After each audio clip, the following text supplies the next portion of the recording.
Would you mind walking us through that experience from, living in Mexico and moving back home and then going through the pandemic and all of that and then getting diagnosed with this? I know it was a really long journey for you to get a Mhm. diagnosis to start with. I would love for you, if you feel comfortable, explaining your experience with that. Absolutely. So I've actually suffered from chronic pain since I was 8 years old. It started after a horseback riding accident. I grew up riding horses, and at the time, I was riding a horse that was just giving me issues and threw me over a jump, and I fell flat on my back. And from that day forward, I've had just severe chronic back pain, and I, went to get MRIs and see all these doctors, and they all said everything's normal. So I pretty much spent my life going to chiropractors, massage therapists, acupuncturists, doing all the things just to get relief, never finding any answers at all. And I eventually started seeing a physical therapist here in Miami who I was working with. And she said, "Have you ever heard of this condition called hypermobile Ehlers-Danlos syndrome?" And this was, I guess, mid 2022. And it was actually maybe 2 weeks prior I had first come across HEDS, I believe, on TikTok. Of I had course. never heard of it prior, and started having the wheels turn in my head. And when she said that, I started doing research, and it was like this light bulb went off, and I realized, wow, this is my life story. This explains everything. So I ended up pursuing a formal diagnosis. I thankfully was able to find a geneticist here in South Florida who specializes in connective tissue disorders, and he diagnosed me, and since then have really been dealing with a lot of issues related to HEDS and just seeing a lot of different specialists and learning so much about the condition and how to manage it and how to manage the multiple comorbidities that it often causes.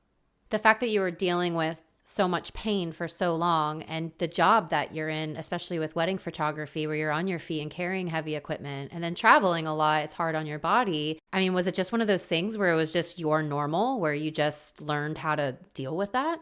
Absolutely. Wedding photography is extremely stressful and extremely hard on the body, but I found that I really learned to thrive in that chaos. And also just the excitement, the adrenaline of the day really got me through, because I did and do love photographing weddings, but I actually got to the point in 2022 where I was traveling nonstop for weddings. I was shooting destination weddings, destination elopements, and my body was just breaking down. And I had to come to the hard decision to close my business. And that was 2 years ago now, 2.5 years ago, that I decided to stop photographing weddings. I still take on elopement work, but I'm mainly now focusing on other types of photography like portrait work and some smaller commercial jobs that don't require a lot of travel, just because of how hard it is on my body to combine that work with also traveling.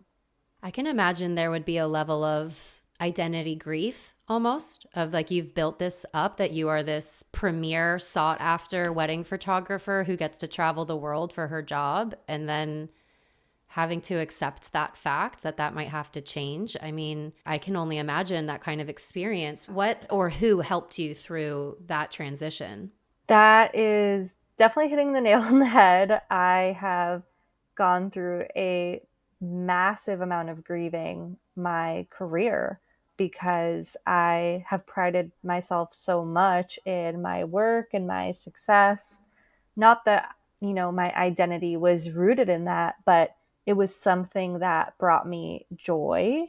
It brought me freedom, both with being able to travel and the financial freedom that it brought me to be able to live life on my own terms. And I lost a lot of that. I would say my current partner is probably the number one thing that has helped me through this time. I was also going through a divorce in 2021, and my ex partner was involved in my business. So there was a bit of struggle with transitioning out of that. And then my current partner, we've been together for a little under 3 years, and he is not a photographer, but he's been learning a lot, and he's actually really good at photography, and he just kind of assists me. So he's been just the biggest supporter and help in wanting to help me be able to still live my dreams while having to adapt and live life at a much slower pace. Yeah. Like you said, the freedom to choose when, where, how fast, how slow Mm-hmm. is people take that for granted. That word that you have just mentioned a few times now, adapt. I think that's something that us humans particularly struggle with. What have you found that you've learned about yourself through this adapting? Like, what kind of mindset has it taken for you to accept, I guess is a word that could be used, Mm. accept the adaptation to your life, try to seek balance, I guess? Like, I mean, balance is a shitty word, but No, you know what I I love the mean? word balance. Yeah, so I would say one of the big things was realizing my own internalized ableism and how I never considered myself to be disabled Mm, until I got my diagnosis, but I just wasn't aware and didn't have the awareness of invisible disabilities because essentially that's what EDS is. There is a lot going on the inside that you can see on scans, and there is physical evidence, but on the outside, the outward presentation, people with EDS often look like young, healthy females, and no one would ever know what's actually going on inside of our bodies. So that was and is still very hard for me to really accept the word disability for myself because it inherently feels limiting. It's like almost triggering to accept because I don't want to feel like I'm limited, but then you see disabled people around the world who are really challenging that and showing that disability doesn't have to mean that you're less capable or that you're limited. You just have to learn to do things in a different way. And if anything, that is an amazing quality and such a sign of resilience and strength to be able to learn how to adapt.